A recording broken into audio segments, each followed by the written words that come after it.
So what do you have to look for body? Okay, good morning. Sorry for the delay. The Afiram and Vase, and towards the bottom, about 5 lines from the bottom, only Bava Kamma. So just to go back to recap, we were holding the Gemara from the wide line started about Adik in the Mishnah that said Tashlumi Nezek. The word instead of saying Nezek, Tashlumi Nezek, the Gemara said it means to complete the Nezek, which means that the Mazik doesn't have to pay for the whole shore. For instance, that got killed, but just for the difference between the live shore and the dead shore, that's called Bava Kamma, that the owner, the Nizik, has to take care, or it's his headache, whatever the word metapel means, I'm not sure exactly why she says that. It just says he takes the nevela, maybe the word metapel, the way it's used nowadays, he has to deal with it. I'm not sure where the word comes from, but the Nizik gets the nevela, and the Mazik only pays the difference. And the Gemara brought 3 psukim for that. Yishalmena, Yishashlimena. Also, addressing the word Terefi, Yivayehu. The Gemara says, talking about when it was Bipshia, that the Shomer was Poshea, not like the Pasha Pshat, and he does have to pay, but he only pays up till the Treifa, up till the cost of the Nevela, but the Nevela he doesn't have to pay for, because the Nizik gets it. And a third pasuk from Mesi Alo, that Shor Tachas Shor, Mesi Alo. Yesterday we said what the Gemara says, that Alo means the Nizik. Abai explains, because if it would have been the mazik, then it wouldn't. He gets the carcass. It wouldn't have had to say it, because it says shor tachas shor. He pays for the whole shore, so of course he gets the nevela. Why should he have to pay the money and also the nevela? Just today was his bara that there's not. Am I doing something wrong? Okay, 1 second. That it's not the pasuk shot. In the first round of the pasuk, the more is coming. Okay, this is a big fish that we got from what we learned this morning. That the first round of the pasuk Mesi Alo means that Mazik keeps the carcass. The Gemara has a kasha that doesn't have to say it, because it goes without saying if he pays for the whole shore, for sure he gets the nevela. But the Pashup Pshat, that's how the Mepharshim learn the Pashup Pshat by Mesi Alo, because the subject of the sentence is talking about the mazik. It says Shalem Shalem Shor Tachas Shor. He should pay for the shore, and the nevela should be his. Who's he? Who's his? The subject of the sentence is the mazik, and the Pashup the pasuk is that the mazik gets to pay for the whole shore, and you keep the nevela. What? The next pasuk. And it says I bore. See hello. Also, give money. Again, the same thing. But who does loan mean? If loan means money, he pays money. Or the other pshat will be he pays money. If you don't say it, he pays money. The only problem is the subject of the sentence, no? Also, because that's what I'm saying. What's have to pay. Here says Shor Tachas Shor. Just mean he has to pay. He has to give money. Give him money. And kesef man. Oh, Here says Shor Tachas Shor. It says shore for a shore. Okay, but there is a Pashup Pshat, and it comes almost amazing that Gemara with three drushes is coming up hooky from the Pashup Pshat. And the Pashup Pshat, I think those who want to learn Pashup Pshat, some people don't want to learn Pashup Pshat, they only want to learn the drush. But those who want to learn Pashup Pshat, it says that Mazik pays for the whole thing, pay for the whole damage, everything. A new shore, a new car, and you keep the broken car that you built, whatever. That the one that's now looks like a piece of junk that you keep. But the drush says that no, you tell the Nizik, take the pieces and let's see how much that's worth. I'm going to pay the difference. So just to point out that with today's Chiddush, that the Gemara is coming lafuki from the Pashup Pshat. The insurance company doesn't work like that. How do they work? They take the garbage. That's their problem, and then they give you for whatever car was worth. They take the cold car. They take the cold car. They do it something. But that's not a question of Mazik and Nizik. Okay, that's going to be their agreement when you pay insurance. That's what you're paying for. That's part of the deal. But they were talking about the din mazik, how much the mazik has to pay because he was the mazik. The insurance company is not the mazik. They're just making a deal with you, and it's worth it for them to make all these conditions. Yes, you would think that since he was the mazik, he let him have the headache of getting it. Why should the nizik have? Now he gives. And that's the first round of the pasuk. That's the first round of the pasuk. And the Gemara is saying nothing. The Gemara is saying the drash is going to say that the nizik gets the headache. Why are we doing the drash opposite the pshat? Why are we doing the drash opposite the pshat? Why is drash different than the pshat? No, why? Why do we postulate the drash? Why do we make the drash if there's a reason the pshat doesn't make sense, like here you do. The Gemara says that it would have been extra. Once it says shor tachas shor, so of course the mazik gets the pieces. If you pay, that was a bias point yesterday. That Yisak Daitach, it said Amar Abba Yisak Daitach that the mazik gets the nevela. That's not to say it. It should have said shor tachas shor. You pay for a new shor. Give him a new car. Of course you get the old car. You're not going to pay for the old pay for the whole for a new car. Plus he gets the junk pieces also. So it wouldn't have had to say it. That's the Gemara's deep to say against the Pashup Shem. Okay, we're on the bottom. Amalei Rav Kana Rav. Elo time of the Kasav Rachmana. V'amesi alo halapachi evamena nebel demazikavia. After all the drushes we said that nizik keeps the carcass. If not for that, we would have said the mazik gets the carcass. But it doesn't make sense because before Hashte Yislei Lididei Kamatrefos Yovle. What if the mazik happens to have a lot of nevelas? He has a lot of carcasses. He has a junkyard, and he wants to pay with junk. Was he allowed to? So we had a whole sugi, a couple of pages, and the way the Gemara Paskins now. Well, if he gives carcass, he gives this. But he wants to give subin. He wants to give bran, so he gives bran. And the Gemara comes out, according to our Pop at least, that everything's made of besides karka. When karka, you can't, it's stationary, you can't move it around, so then you have to give him a good quality to be able to get buyers. But everything else has a market price, and you're allowed to give everything. So the Gemara is asking, he's in the carcass business, and somebody, he was masking somebody for $10,000. He gives, our delivery truck is going to come give you a bunch of carcasses, and he's allowed to do that. So the whole Gemara doesn't make sense anymore. What are we talking about? Who gets the carcass? What's the difference who gets the carcass? The mazik gets the carcass. And then he sends him the carcass for the payment. It's worth he had a shore that was alive. It was worth $1,000. Now the carcass is worth $50. So you say that you only have to pay $950, or you say you have to pay the full 1,000, and you get the carcass. So you say, I get the carcass, and it's $50. That doesn't make any difference. The Moskash is once you say you're allowed to pay with anything, that's not so simple. The more before had different mandiyama. But one mandiyama, Papa, he says call me the meitav, and that's how they bring it right from our Gemara. That's how we pass it. Since our Gemara is dealing with that mandiyama, like the Gemara says. What's the difference if you say who gets the carcass? If he'd have treifas on his own, he has a bunch of carcasses. He's allowed to use it for payment. And the Gemara explained that you're allowed to pay whatever you want if you give metaltalin. So the mazik's own, the nizik's own carcass. It means this animal, his own animal. He shouldn't be able to give it. He can give any carcass. So the whole Gemara doesn't make sense now. Once you say that you're allowed to pay whatever you want to, so the whole diyun of how much you're paying for the whole thing or only the balance doesn't make sense anymore, because even if you're paying for the whole thing, you also could use it as payment. The Gemara answers that the nevela became deteriorated. At the time of the hezek, it was worth $100. The live show was worth $1,000. The dead show was worth $100. But it was staying in the July sun till they picked it up. Tomorrow it's going to be worth $10. It goes down. It deteriorates. So how do you cheshbon? If the mazik is just going to use because he wants to pay with carcasses, so now the carcass that he has is only worth $50, $10. So fine. But if you say that the whole damage that is chayv in the first place is only the difference between the live show and the dead show at the time of the damage, so then the fact that it's deteriorating is on the nizik's cheshbon. So there's a big enough community. So if you hold, since we hold that that the carcass goes to the nizik, so you only cheshbon the difference between the live show and the dead show at the time of the damage, and that's and if it deteriorates, it's down the nizik's cheshbon. The mazik says, I owe you $900 because at the time of the hezek, I made it for $1,000. I made it worth only $100. That's what I have to pay you. And now the deteriorating is on your cheshbon. The Gemara starts on the bottom. Lema, yes, please. Sorry, is that where we're learning out the bran from? Because if the bran stays dry, it's good for 100 years. The nevela is deteriorating the second it happens.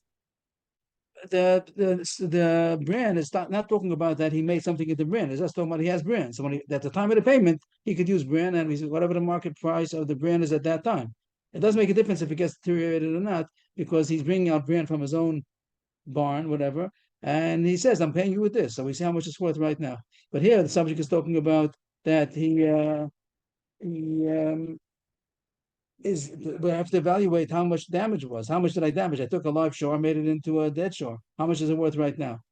So we have to pay for the whole shore, and now he's just using the nevela as part of his payments. And then the question is going to be how much it's worth now.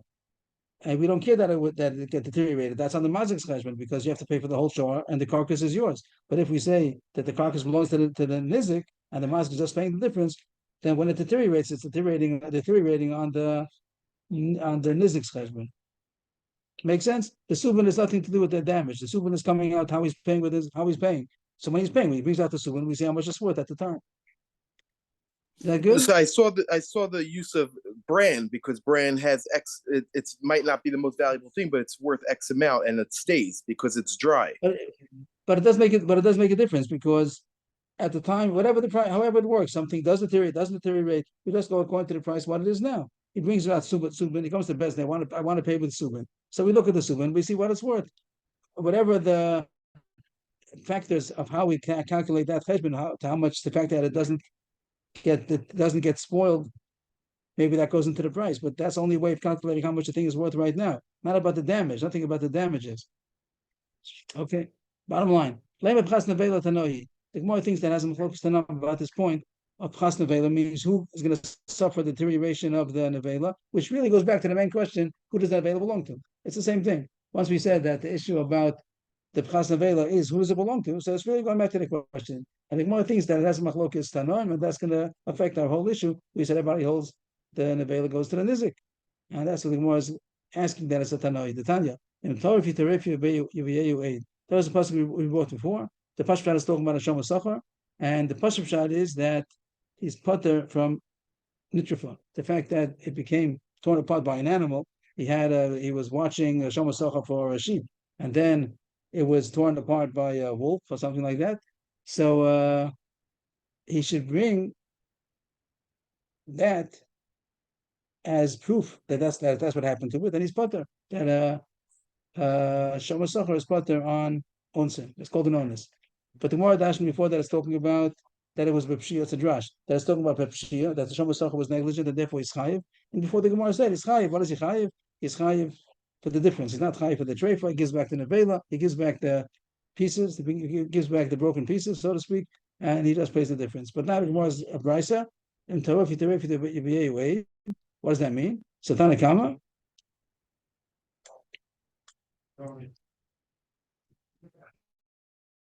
He should bring Adim. The word Aid means Adim, and he should bring that testimony that it was honest, that it wasn't his negligence that it got nitrified, that it got torn up by animals. It was honest, and therefore he's putter. So he's learning the Pashup Shot more or less that is talking about the Shom Sachar didn't do anything wrong, and he's putter from this honest that happened. But how does he prove it? He has to bring Adim. The Pashup Shot, by the way, they say not Yovi Aid, Yovi Ehu Aid. He should bring it as a testimony. They grow, many Mepharshim say this is the Pashup Shad to be shown him that he should bring it as a testimony. He brings the animal that was torn apart. You can see that it was torn apart by animals, and that's a proof that it was nitrified by honest. But the Gemara says a little different. He should bring Eidim, he should bring witnesses. The Gemara comes to show that the word Eidim doesn't always mean people. It could be a testimony that by fact, that's also considered a testimony. But the Gemara goes that it means Eidim. Okay, everybody agrees to this halacha that if he brings Eidim that it was torn apart by honest, that is pater. So that's the end of the brayso. So what does Aduda mean? So there's a couple of pshatim in the Girsa and the pshat. There's a question. There's a Girsa of Aduda. There's a question. There's the Girsa that says Arura. There's the Girsa Adura. Okay, bunch of Girsas. The idea is going to be in the nevela. However, it means nevela that he brings the nevela to Bezdin. Rashi says that it has to do by Boku Yochel Ad, and it's not aid. It doesn't have to do with aid. It has to do with Ad and Ad. Over there, Rashi says that it means a nevela, also not simple. It means the shalol, Rashi says, but let's take it as a nevela. He should bring the nevela to Bezdin. Why should he bring the nevela to Bezdin? So the Gemara sees something in Abishol that bring the nevela to Bezdin has something to do with our subject about past nevela, and the Tanna Kamma is going to argue on it.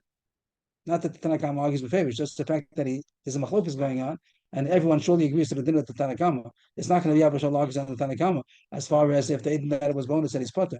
But if anything, Tanna Kamma is going to argue in Abishol and say you don't bring the nevela to Bezdin. Why am I being so vague? Because the Gemara itself is vague, and the Rishonim argue on what the Gemara means. The Gemara says just to say the words now. My Bava Kamma, what's the machlokes Tanna Kamma and Abishol? The Gemara Sava, Chas Nevela the Nizik, Havi, or Mar Sava, the Mazik Havi. So the Gemara doesn't even say who holds what. The way you see it in the words, the Gemara says there must be arguing about who does the Nevela belong to. So the words just say that the mazik, should bring the nevela to Bezdin to evaluate it. What it's worth, or the horror, that's what the. So it's not so simple. It's Machlokes Rashi and Rebbeinu Hanan over here who holds what, and I can't really put it into the words. But one of them is going to say, bring the nevela to Bezdin as soon as it happens. As soon as it happens, bring the nevela to Bezdin as soon as it happens, in order to evaluate how much your responsibility is, because right now at the time of the damage, and if it goes deteriorates, it's a nizik's cheshbon. The other child is going to bring the nevela to Bezdin now, and that's how much you can use for the payment, because it was the mazik. So Machlokes Rishon Maradon the Gemara. So in the words, it's a little bit hard because the Gemara doesn't say too much. It says bring the nevela to Bezdin. When? Excuse me, the mazik is going to Sorry? have the mazik will lose because it was up to him to get it to the Beis sooner. Is that the idea? It's choppy. We didn't try one more time, but maybe move the location. It wasn't clear yet. Is it because the mazik should have gotten it to Beis sooner? No. The question is, who does the nevela belong to? Who does the nevela belong to? When the mazik shor killed the shor, there was a live shor worth $1,000, and now he killed it, and it's worth $100. The nevela, fresh nevela, is worth $100. Right now in the market, it's worth $100, but it deteriorated afterwards. That takes time, and when it's deteriorating, whose nevela is deteriorating? That would be the question of how much the chiyuv of the mazik is. When he killed the shor, does he chayv for the whole shor $1,000, and the nevela goes to him, and that's his business, and it's not going to be used as payment until he gets it to Bezdin.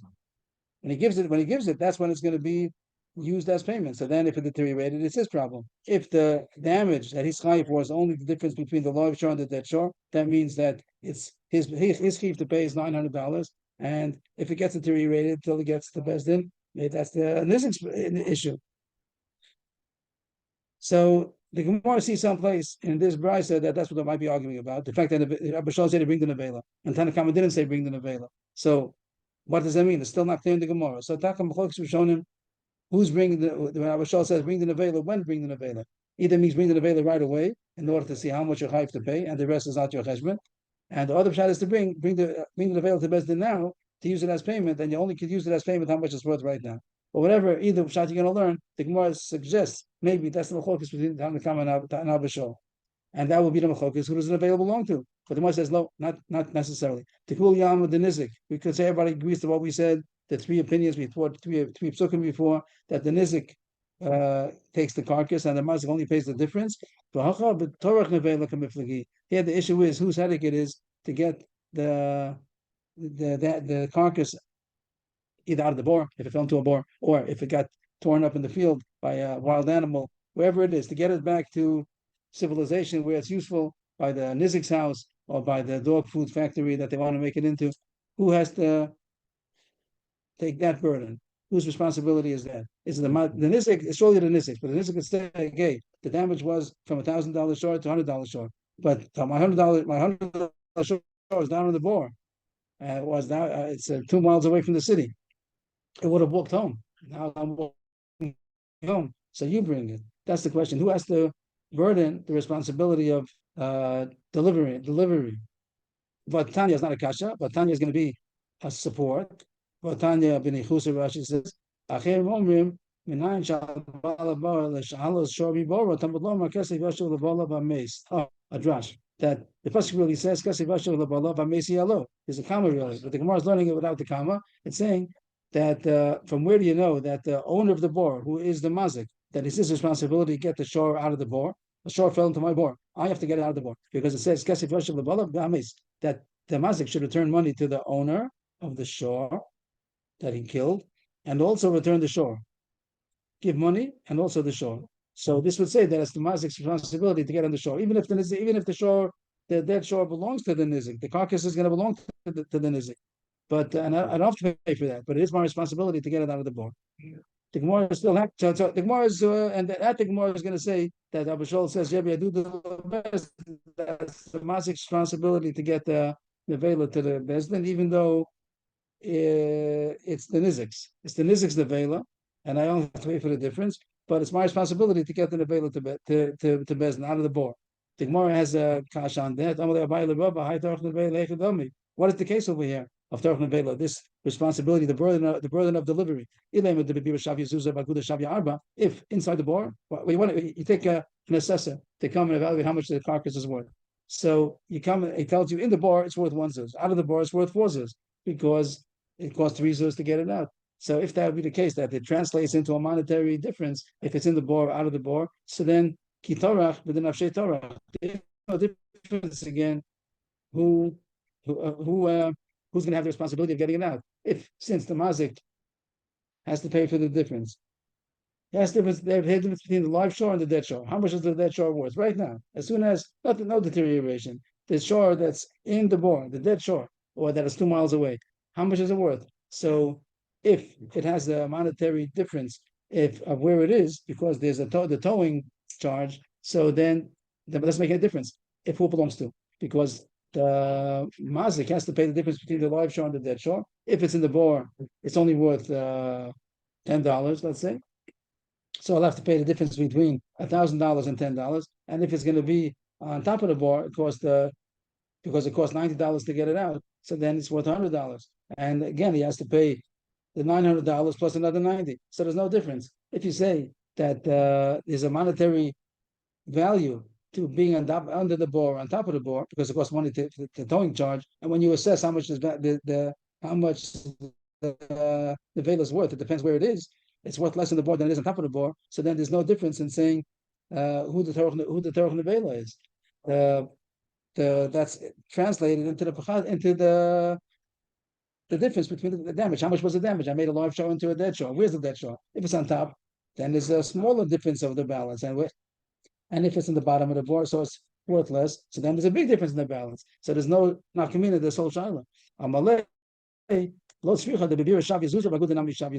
You're right, the kasha is a good kasha. The case is that it doesn't have any price difference. When you evaluate how much the dead shore is worth, you get the same assessment if it's going to be on top of the bar or the bottom of the bar. So now the mazik, whatever the case is going to be, let's say $100, and even though it's in the shore and there is a towing charge to get it out, the crane, you have to bring a crane to get it out.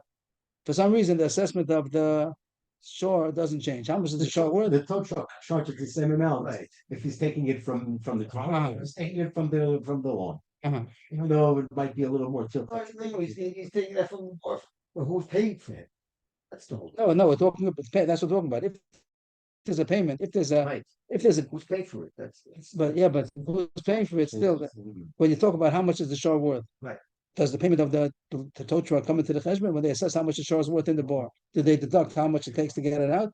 If they do, so the Gemara says, so then there's no difference in the whole question of who the Torah Nevela is. It's anyway translated into money. I would have thought that there's a difference whose headache it is. We a lot of times. Whose headache? I don't want to deal with tow truck companies, and but the Gemara doesn't look at it like that. The Gemara says it's only translated into money.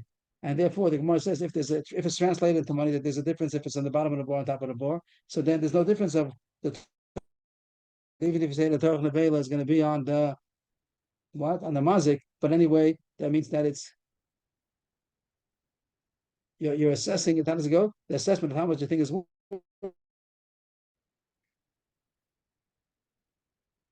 bottom of the bar is going to be worth less than it is on top of the bar.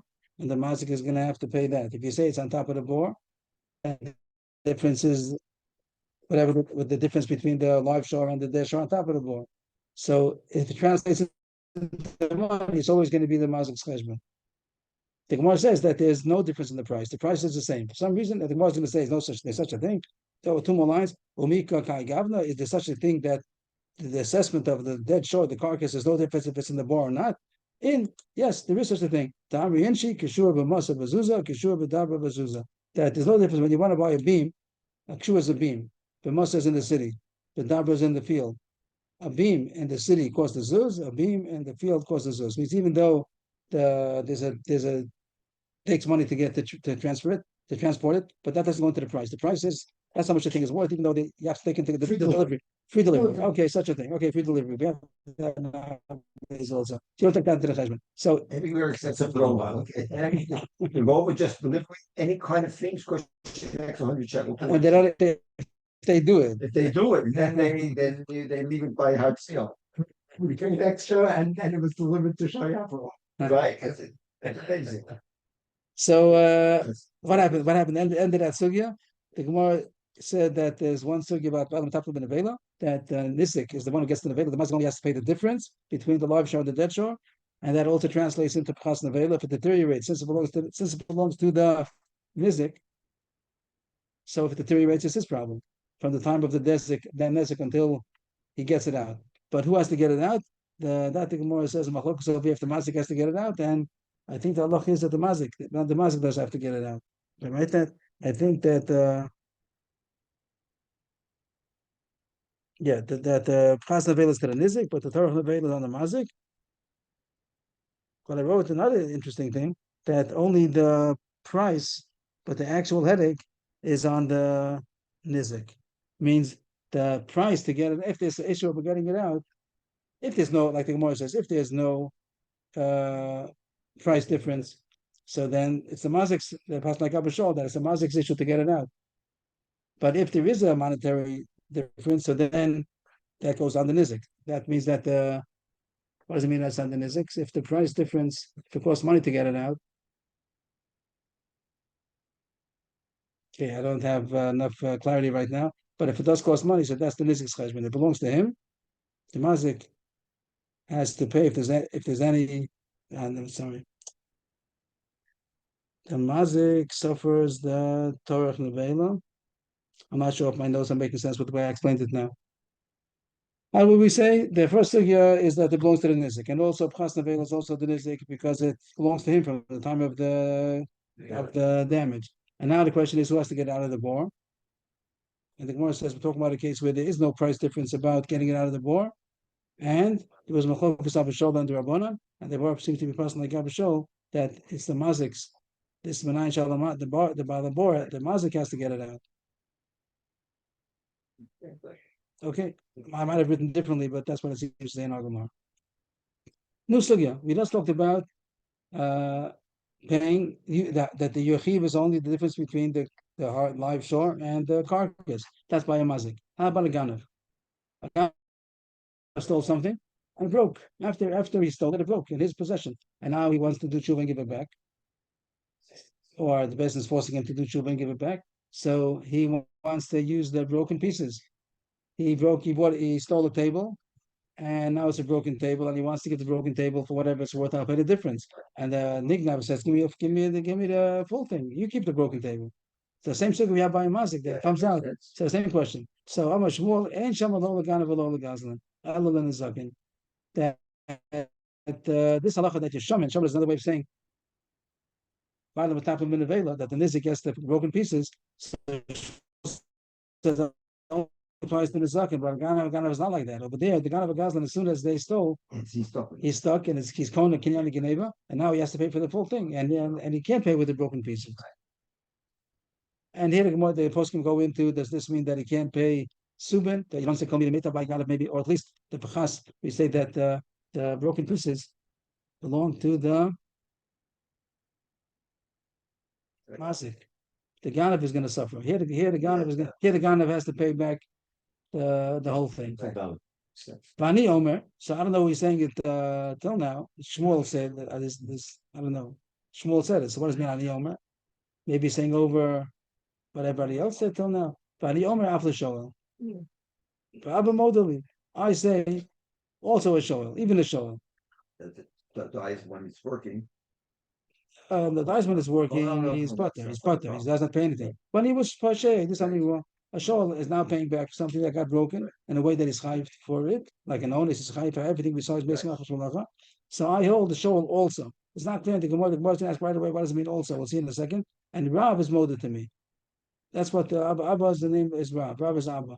So Shmuel said that not only something, even a shol, and whatever I said, Rav agrees to me. So if it would have only said, let's say, it would have only said, that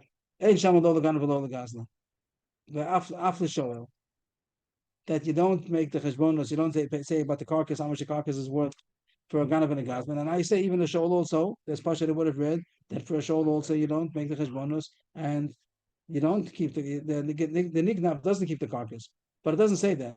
It says for the zaken you do other than the zaken. So now it became already not easy how to read it. You can read it one of two ways. You can read it the way we just read, that ain't shamal the gazlan, and put in parentheses other than the zaken.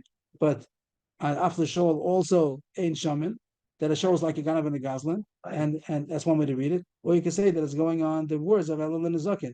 Lo the ganav lo the gazlan, only for the zaken. And I say that even for shoal is also like the zaken, that you are shaman. So it's two ways how to read it, because since he's stuck in the words Elul and Zakin, it's reasonably possible to read it two ways. That's the most question. What does Shmuel mean to say? Bava Kamma, after shoal shaman rabba modally, he means to say that it's also shaman. Shaman means that's like the zaken, that you are like you do keep the carcass, the nigga that keeps the carcass, and Rav agrees to me on that. Means whatever Shmuel said, Rav agrees to him. Or maybe Shmuel meant the opposite. Shmuel meant to say, Bani Yom after Shol ain't shaman. He's saying that a Shol is the same thing as a Ganav and a Goslin, that you have to pay back the whole thing, and you get the broken pieces. And on that Abu Modali. So we're not sure if Shoel is the same like a Ganav and a Goslin, or it's like the Nizakin. Tashma. So now once we know the secret that Rav agrees to Shmuel, so whenever we find that Rav happened, whatever happened by Rav, we know that's what Shmuel meant. Since Shmuel said Rav agrees to me, we're not sure what Shmuel means. But we see now what Rav's going to do, so let's see what Shmuel meant. Tashma, the who gathered the shol there was a person who borrowed an axe from his friend, Tavra, and it broke, and he has to pay for it. Asa Lakami the Rav, and he came to Rav, and he asked him, Rav is Abba. He came to Rav, Amalei, and Rav told him, Zilshlim le Nargamalia, pay him a new axe, and you keep the broken axe. So what do you see? That he holds for the shoel, ain't shaman. Shlamina ain't shaman. That'll be a proof that Shmuel meant to say ain't shaman, just like a Ganav and a Goslin. Shmuel said ain't shaman lo the Ganav lo the Goslin, and also a shoel, and Rab holds like me. Like you see that Rab had in the story that he said, by your shoel, you can't pay back the broken pieces. You have to get a new one. You keep the broken pieces. So that would have been true, but the Gemara just continues the story. Adrabah, on the contrary, and then the story over there. Over there, that story where Rav said that you have to want to borrow the axe. He said you broke it, so give him a new axe, and you keep the broken pieces. Over there, Rav Kana and Rav Asi asked Rav, "Is that so? Dina Hachi? Is that so? Like that's the halacha?" And he didn't answer. The Shasik. The Gemara takes it to mean that he was moda. That even though he first said they have to pay a new axe, when he was challenged by Rav Kana and Rav Asi, is that true? So he didn't answer. That means that he gave in. You're right, and I'm wrong. And you don't have to give back a new axe. You could show me. You could just give him the broken pieces plus the difference. So Shmami la shaman. So the Gemara takes that to mean that Rav was chosabo, and he holds that by Yishoel is the same as a regular nizik, and you could evaluate the different, assess how much the broken axe is worth and give the difference. So it comes out, the Gemara seems to say that Shmuel and Rav hold that Shoel is the same as a nizik, and he could give back the broken pieces. What's the halacha now? I mean, let's see further. Maybe Itmar Amar Ula Amar Balaza Shamal Ganav Gazlan. It doesn't talk. He holds that the Ganav and the Gazlan against Shmuel. What? Against the main point. This all was like a side point. What's the din of Shoel? But if you look at the main issue that Shmuel said, Ein Shamal Lo Ganav Lo Gazlan. That's the main point that he said. Whatever. That's the main point that he said. We'll come back in a second to about the Zakin. But Shmuel said Ein Shamal Lo Ganav Lo Gazlan, and Abelazar argues on that now. Here's Abelazar, Amul Abelazar, make a different color because he's arguing, and he says, Amaula, Amar Abelazar, Shamal Ganav Lo Gazlan. Again, Mamash against the main point. The question was, what did he hold about? Slowly, okay. The question was about a shoal, but put shoal aside. But Shmuel surely said, "Ein Shamal Lo Ganav Lo Gazlan," and Ulam Abelazar argues and says, even a Ganav Gazlan also, he could give back the broken pieces plus the difference. Papi Amar Ein Shaman, the same way as Shmuel said, Hilchasa Ein Shaman Lo Ganav Lo Gazlan. So we do paskin back like Shmuel said, Ein Shaman Lo Ganav Lo Gazlan. He has to pay back the original thing, and the Ganav keeps the pieces. Abel Shoel Shaman Kid Rav Kana Rav Asi. That even though there was a question what the din of Shoel is, what Shmuel meant to say by a Shoel, but the Gemara at the end came out that Shmuel holds like Shmuel said, Rav holds like me, and we saw the end of Rav's maskana was that yes, shaman. So the only exception is only a gana. A show is like all the other kind of zaken. You can pay the pieces, and just pay the difference. But gana v'gazlan is different. Over there we're passing like Shmuel and Rav. Ain't shaman lo gana below the gazlan. End of the sugya. Now in the sugya, we just had Amar Ula Amar Belazar that argues we don't pass like him. We pass like Shmuel. They don't show but because of Ula Amar Belazar, which is not so usual to hear Amar Ula Amar Belazar, I guess we're going on a cruise of many Ula Amar Belazar. I think six more besides this one. So altogether, they're going to be seven. Seven Amar Ula Amar Belazar. We're going on a cruise down the gate to Bava Kamma, most of it, I think, and we won't do all of them today. But now we're going on a cruise. It's all in parentheses. Ula Amar Belazar. The Amar Ula Amar Belazar. So that'll be action, okay? Ula Amar Belazar. Shili Shasa Mitzasa. No Shakis, Mamish going. Shili Shasa Mitzasa. Beyond Mishnah, Mitzasa, beyond Sheni. The Shili is what they call the placenta, or the embryonic sac. And the question is, what's doing inside the Shili? Sometimes, when the Shili comes out, by the way, the baby comes out. By human, also there's a placenta. So the sac breaks inside the mother, and then the baby comes out, and then a couple of minutes, and then the umbilical cord is attached to the other side, and you come out the sac. So it looks like two separate things, but really, while the baby was inside, so the sac was around the baby also, and that's why it's called embryonic sac. And the placenta, what they call the placenta, I think, is the part that's inside the rest of the sac also. So when it comes out, you don't see a placenta, which has like two wings, and really that was the whole thing. That was one big sac, and the baby was inside. So if the shili comes out, it means How can you not believe in Hashem? yeah. It's like this was only Yeah. Once the midwife, after the whole thing, after the birth, so the midwife said, in the umbilical cord, she's mama's fault from the umbilical cord. So I said to the baby, the umbilical cord, you're not a small from just the baby is a bigger than the umbilical cord. But that the people see babies the whole day. They see people.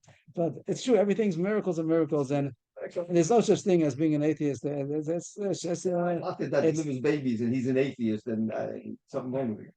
Right? yeah, and everybody sees that all life. So there's really no such issue. And like Rabbi Shlomo said, that nobody believes in evolution, that it's only just the way to talk in order to be able to say, I don't want to be, I don't want to do it. But nobody really thinks that's such a possibility. Adaption and all that thing. I once took out an article just about the digestive system. So I printed out an encyclopedia about 40 pages. And every time I talked about adapted, and miracles, and talks about adaptation. If they mean adaptation, that means that Hashem made it adapt. Okay, but they don't mean that. They mean that it happened by itself, by an accident. So I took all the words adapted and changed it to design. You see, imagine, yeah, amazing design. See, the case is, a shili came out, the whole embryonic sac. People get the word shili means placenta, it means the whole sac came out. And the question is, what was inside? What's doing inside the sac? So a woman gave birth to a shilia, and if there's a blood inside, then she's tummy later. If there's nothing inside, then she's not tummy later. Here it says a shili shatzam miktasav yom rishon miktasav yom sheni. There was a change of calendar date between, the halacha calendar date between the beginning. She started giving birth before nightfall, and then she gave birth. Then the rest of it came out after nightfall. When was the later? When did she give birth? When did she tummy later? You have to count 7 days for a male. She's tummy 7 days. When did she give birth? So assuming first of all that there was a vlad inside the shilya, even though we didn't see the vlad, and afterwards maybe it disintegrated, whatever. But if there was a shilya with a vlad inside, so when did it come out? When was the birth? When did the birth happen? So it says you don't see the baby. Right now you open it up. Now everything it's all dissolved, and you don't see any baby anymore. But she's tummy later because it was a baby when it came out. Maybe when she came out, it was a baby that afterwards dissolved. So you have to know when did the birth happen. So it says it started coming out on the first day, and it ended coming up on the next day. So when is the day that she gave birth? We're assuming that there was a blood inside the shilya, and when did it come out? Means it could have come out in the first half. The first half came out maybe in the first half of the shilya. Talk about a human being. Human being, right? Tumah later of the mother. The mother's tummy later. So monin lami yorabishan. You count as if she definitely gave birth on the first day, and therefore you start tummy. She's tummy right away. She's tummy from the beginning. Amalei Rava to Belazar, Madait Chalachumra. You mean to be machmer that Yehoshua she came out already on the first day, but you're also going to say that it's the 7 days is finished a day earlier. Maybe it didn't come out till the second day. Chumra dasi de kula. It's really a chumra on one hand, but it's a kula on the other hand. Because the Tavis Lami Rishon, you're going to say that her 7 days over after 7 days from the first day. She gave birth on Sunday, Monday. You're not sure if it was Sunday, Monday, Sunday, late afternoon. So you say it was Sunday. She's telling me right away. But then it's going to be Sunday, Monday, Tuesday, Wednesday, Thursday, Friday, Shabbos. And then she's Torah. She goes to the mikveh and she's Torah. And maybe it came out on Monday first. And she's not Torah until Sunday. Ella so Rabba argues now. But Larsa says, don't mean that definitely be Yom Rishon. She's choshesh right away from the first day. You're right. Maybe she's telling me right away. But she can't count and finish her 7 days until the second day. I mean, she's not sure if it came out on the first day or the second day. Okay, this was Ula Rabbi Lazar together with Rabbi's explanation. Maybe he's agreeing, arguing that Yechoshish from the first day right away. Micah Mashmalan, what's the chiddush of all this? Then mix a shili below blood. That the reason why Yechoshish for the first day, why Yechoshish? Maybe you say there's a good chance nothing's inside, and even if something's inside, maybe the rove didn't come out. Only a rove blood makes tummy, not if it didn't come out, then it wouldn't be tummy. So the chiddush that you say that Yechoshish that she's tummy is because it must be that ein mix a shili below blood. That every mikzah shilya has at least some blood inside of it. And then the question is if it was rove or not, so we're choshesh that it was rove. But if there be a possibility that there's no blood inside the mikzah shilya, you don't know what's doing inside. There's all kinds of things inside, and the blood is part of there. So if it's possible to be that a mikzah shilya would come out and there's no blood, then you would have said maybe there's no blood at all. And even if there's a blood, maybe it's only a mikzah blood. To say that you choshesh that it's a rove blood, there must be that for sure there's some blood. The only question is a rove or mikzah. So that was what Rabbi Lazar's chiddush was. Rabbi does explain that it's only a chumrah, but even the chumrah is going to be that Yechoshish for sure that there was a mixus vlad that came out on the first day, and that the Gemara says it only would be choshish if there's definitely some vlad. The only question is how much vlad. But if there's a possibility that there's no vlad, he wouldn't be choshish. And the Gemara says Tanina, we know that already from a different place. In Mishnah, it says Shili Shasa Miksasa Asura Bachila. This is talking about an animal. And there's no difference between an animal and a person as far as this. So here the question is that a shili shasa miksasa and you shechted the mother. There's a pregnant cow that was giving birth and you shechted it and already shili shasa miksasa. Some of the shili came out. Whatever's out was not nita b'shchita. It's outside of the mother. Whatever is inside is muta b'shchita. Now shili shasa miksasa asura b'achila. That you're not allowed to eat the shilya, you're not allowed to eat whatever's inside the shilya because maybe rove of the blood came already out in that mixed shilya, and once the animal's out, so then even what's inside is also awesome. Once the animal came out, it doesn't become mutter with the mother shchita. If the fetus is out, to be sure you check the mother, not to make the baby mutter. But even if it's still halfway in, halfway out, if rove of the blood came out, then even what's inside is also awesome. Whatever's out, surely awesome. But even if part of it is still inside at the time of the shechita, right. But since most of it was out, so the baby is considered born already, and it doesn't become mutter with the shechita of the mother. See what it says that if she's just a mikzasa, you're not allowed to eat the whole thing. Asur b'achila. Why? Because you're choshesh that most of it was already out. Sim of vlad beisha, sim of vlad b'behema. That a shil is a sim that there was a vlad both by a woman and by an animal. So the Gemara thinks that it says over here, the same thing as he said. He's talking about a human being. He's talking about an animal. He's talking about tumas leila. He's talking about being mutter to eat the meat. But it's the same yisod that when a mixture shili comes out, Yechoshish that rove vlad is outside of it. So it's a mission. Why did Rabbi Lazar say more than the mission? The Gemara answers that there's a chiddush. Even Maslisa, Habamena, the yesh mixture shili below vlad. Maybe really it's possible that there's nothing that came out. Mixture shili came out. Could be that none of the vlad is inside. Could be. But how come we hear you machmir by the shechita over there? Maybe it's only gzera that maybe the whole shili would have come out, and then for sure the baby came out, and then you're going to say that it's mutter also. What's going to be mutter? So Rashi talks about that maybe if the shilya went back in again, is that possible to happen? The whole thing will come out, then the whole thing will go in again. Is it physically possible to happen? It seems like from Rashi it could. Tais says the word kula doesn't mean kula, it means ruba. That they're not that all of it came out, but most of it came out. And for some reason, this gzeira wouldn't apply to a woman, but tumas later. The Gemara doesn't end off what the difference is between a woman. The Gemara is saying you would think it only applies to an animal and doesn't apply to a woman. And the Gemara doesn't, fair voice, as they say, it doesn't explain till the end why should there be a difference. If it's not going to be because for sure there's some of the vlad is in the shilya that came out.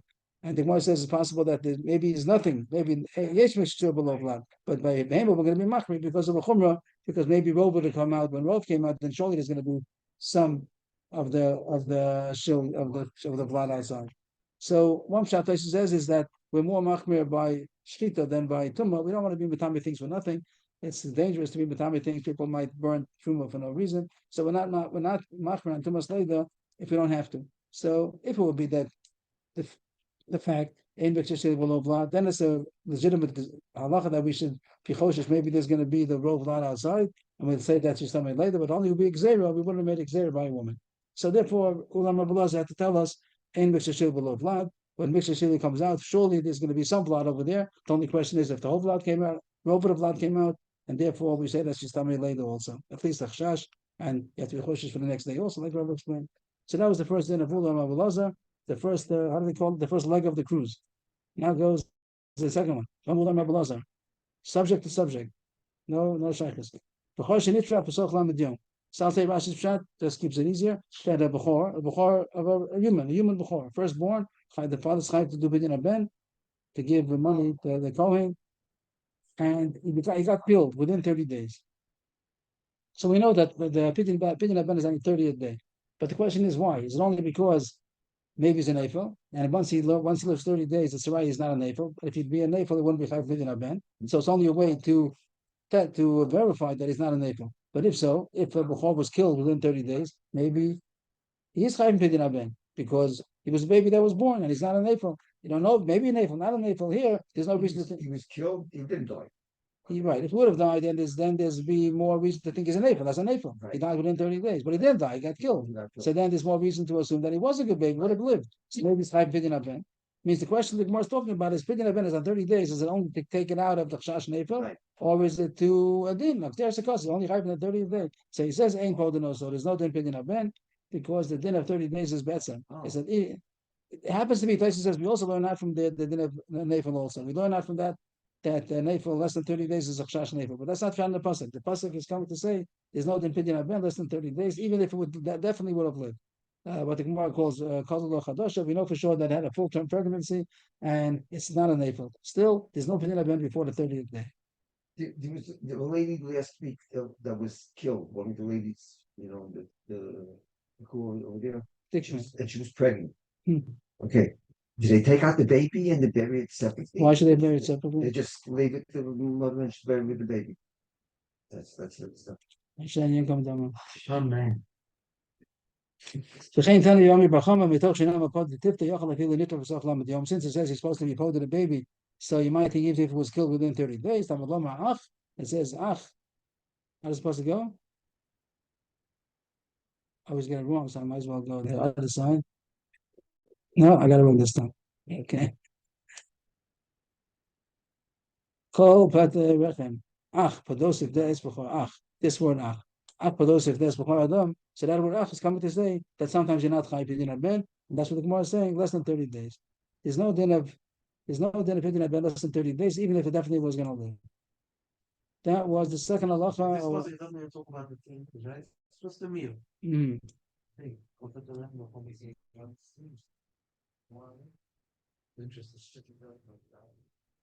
Very nice. The whole Gemara saying just coming to learn how to do that less than 30 days. Not less than 30 days over there. What's coming to say that sometimes no opinion of it. That's a fact. Next halacha. Which one is this?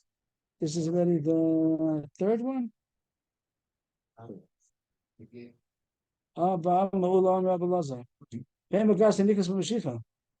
So we had this in Kedushin, and I forgot to say over there, but there's a question about how to make a kinyan on a Behem Bagasa. Behem Bagasa means a cow, a horse, a donkey. Those are called Behem Bagasa. A sheep and a goat is called Behem Bagasa. So how do you make a kinyan? So it says here, B'Mashicha. B'Mashicha means you have to pull it. And the question is, the Mishnah says B'Masira, but not B'Masira. That Mishnah in Kedushin says Masira. This Machlokes Rashi places, I think, which one is a bigger kinyan? Rashi over here says that Mashicha is a bigger kinyan. So the Gemara's kasha is, why are you saying you have to do Mashicha, which is a big kinyan? Masira should be good enough. Masira means you give over the reins. The person who's giving it, the nosaying, the mocha, whatever, he gives the reins, and that's considered Masira. The animal didn't move. So according to Rashi, the same Mashiach is a bigger Kenyan. So the Kasha is the Mishnah says the Masira is good enough. He holds like another Tana. You're right. The Mishnah Yibruat says Masira holds that Masira is good enough, but another Tana says that you have to have Mashiach. The Tanya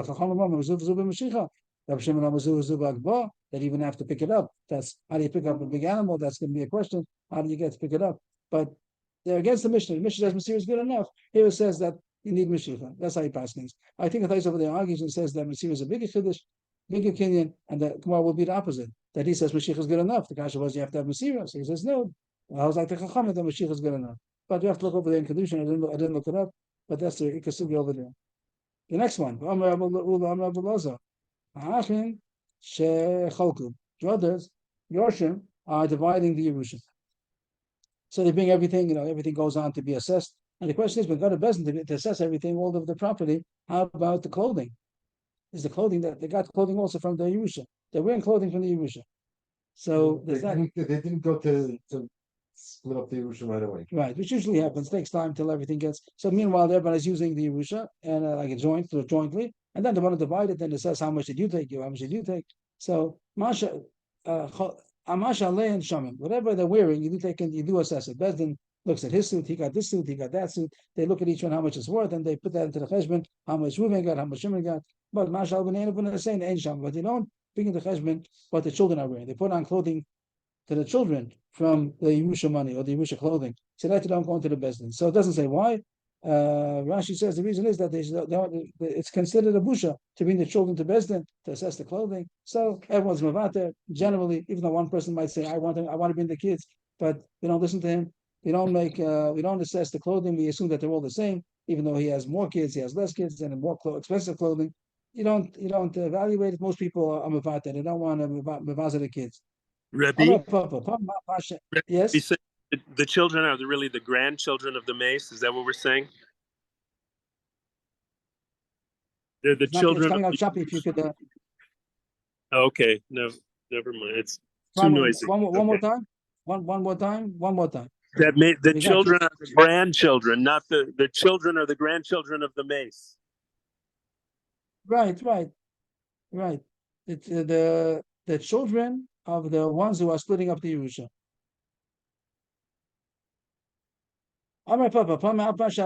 Sometimes you don't even evaluate what they're wearing, what the Yorshim themselves are wearing. Why not? They're in Bezdin, they have no problem. By the one who's considered the main brother. Gadolachi doesn't have to mean the oldest one, it means the one who's the leader, the one that everyone looks up to, and he's the one who does represents the family when it's necessary to be represented in court or whatever. The other brothers are happy that he should have expensive clothing in order that his word should be heard, that he looks distinguished. They want him to go to court. The best he should look distinguished. So it's important that he should look important, and everyone is willing that the Yerusha money should also go for him. It's considered everybody's money. Everybody's benefiting from the fact that he dresses well. Next, yes. Even if one person says that he doesn't want to be showing the kids. So we don't listen to him. I thought that's the pshat. How else could you learn? Because I don't know, they're all saying they're machli adoni, they're mocha. It did, but everyone's mocha. So, but most people are. So most people, so they should be mocha, but I'm not mocha. So then it wouldn't have a gemara. They wouldn't have a gemara then. There's no gemara then. No, Hapshuta is that they're mocha. So whatever they want, if everyone's agreeing, so then okay. Some people want to cruise, and everything is a new sugya. So when you come in now, you're right on new sugya. Nothing to do with anything people have before. We have 6 or so, and this is maybe the last one we're going to do today. I'm not sure. A shomer got the job to be a shomer, and he gives over to another shomer. No one's told to do that. They're allowed to do that. So that's the question over here. And then something happened. Let's see. I guess something happened. Something happened to the object. But a second shomer. Where the first one would be potter. Yes, So right. If the first one would have been chayiv, Right. then you can't say I gave it to shomer and he's potter. What's the difference? I gave it to you. But the case would be that the first shomer also would be potter. So it's the second And the second shomer is that considered a pshia that he gave over to somebody else? And he says you're pasher already. Maybe the original owner would not be happy to give him. I wasn't going to talk about that. So it doesn't talk about mutter also, it says potter or chayiv here. So he says potter. He says that potter, as long as the first shom would have been potter, what? You're allowed to give it. Are you allowed to? Surely it's not like the tefillah, but I know. Yes, permission. And so they should be done again afterwards. And what? So the Gemara's not going to bring it over here. The Tosfos is going to bring it. Maybe we'll pick in the Tosfos soon. But if anybody has any outside information, so Rabbi Loza said potter. But now the Gemara talks about Shomachinim to a Shomasacha or Shomasacha to a Shomachinim. A Shomasacha is a better Shomer because he's getting paid, and a Shomachinim is not getting paid. So first the Gemara says, "Lo mi boy Shomachinim Shomasel Shomasacha." If the first one was a Shomachinim and he gave it over to a Shomasacha, means Shomachinim is willing to pay. I'm paying. I'm doing a job for free, but I'm going to give it something. I'm going to pay it. So I did a better job. Ali Lishmasi made even a better shmir, surely potter. Means at the end something happened that the Shomer Chinam is potter for, so he's potter. Ela Filu, there's going to be a question. Could okay? Ela Filu Shomer Sacha Shemasel Shomer Chinam. The first one is a Shomer Sacha, and he's paying. He's getting paid for watching it, and he gave over to somebody else who's not. He's not paying for it. And at the end, something happened that makes that even a Shomer Sacha should also be potter. The hashtag Guru Gal Lishmirasa. That now he made the shmir worse.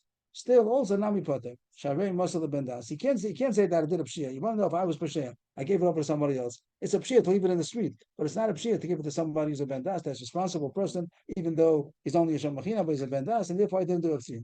Does it say he's allowed to? I'm not sure, but it says that he's poter. He says he's poter if he gave it over, and something happened to it, which the shomas sachar also would have been poter. Let's say an onus happened. So he's potter, and he can't say that you Pashav give it over to somebody else. It's not considered a pshia, and therefore, since the onus happened, he's potter. That was all a balaza. But Rava argues on this one. Rava Amma Shemas Shomer Chayiv, and if we're going to pass like Rava, we pass like Rava against. This is one of them. We don't pass like Ulam Balaza. That Shomer Shomer is considered a pshia. Surely, if a Shomer Sacha gave it over to him, a Shomer Chinam, that's considered a pshia because it's less of a shmir. A Shomer Chinam doesn't watch as well. Also chayiv. He can say, I don't trust him. He swears that he didn't do a pshia. And you're saying you gave it over to him, and he swears he didn't do a pshia. I don't trust him.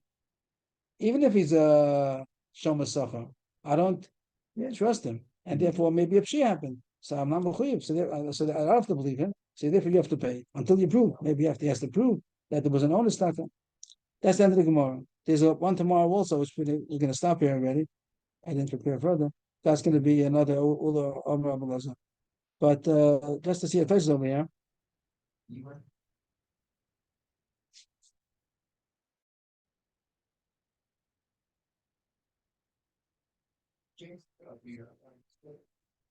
There's one Atlantis Bishvua. So Tais talks about the only time that he says, I don't trust him. What if he gave it to the Chavetz Chaim? Somebody that you can't say I don't trust. The only time you have is that I don't trust him. The 3 times there, if the second shomer was more, everyone knows that he's a more trustworthy person. So nearer the potter, because the whole time is that you don't trust him. But if you trust me, yes, if you trust me, you surely trust him. I'm a bigger liar than he is. So that's but then Taisa says like one Rabbi Metzia says a different reason, and it's not saying it's going to be halachah. That is, the Gemara doesn't say that reason. That I don't want to give it to him. I want you to watch it. And eventually, at time of so Taisa says that it could depend on these 2 reasons. So that's the end of that Gemara. So all these are middle of a cruise of Ula Amr Abulaza, and I just see that faces brings over here. Well, that same faces you were just reading. That for sure, like you can't give it to someone else. Where's that? And yes, it has a cash. Yeah. It's a mission. It's a mission.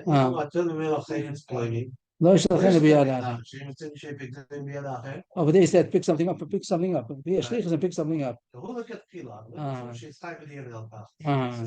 that was the question I asked. The Taisa says that for sure you're not allowed to do it. You're not allowed.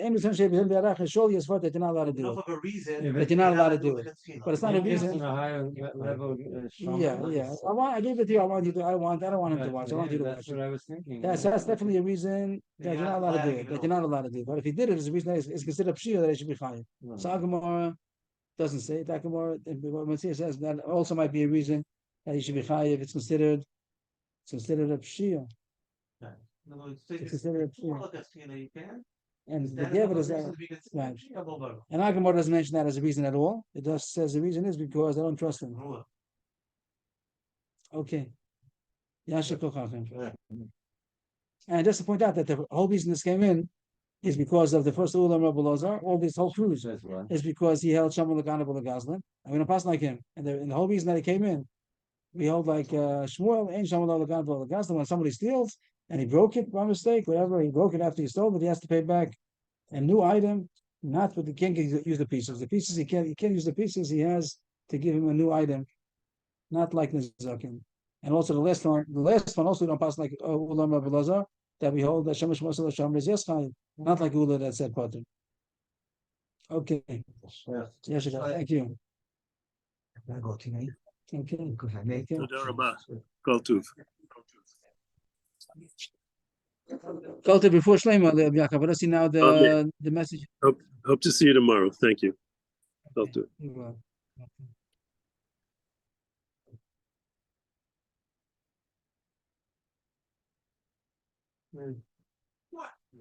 Okay.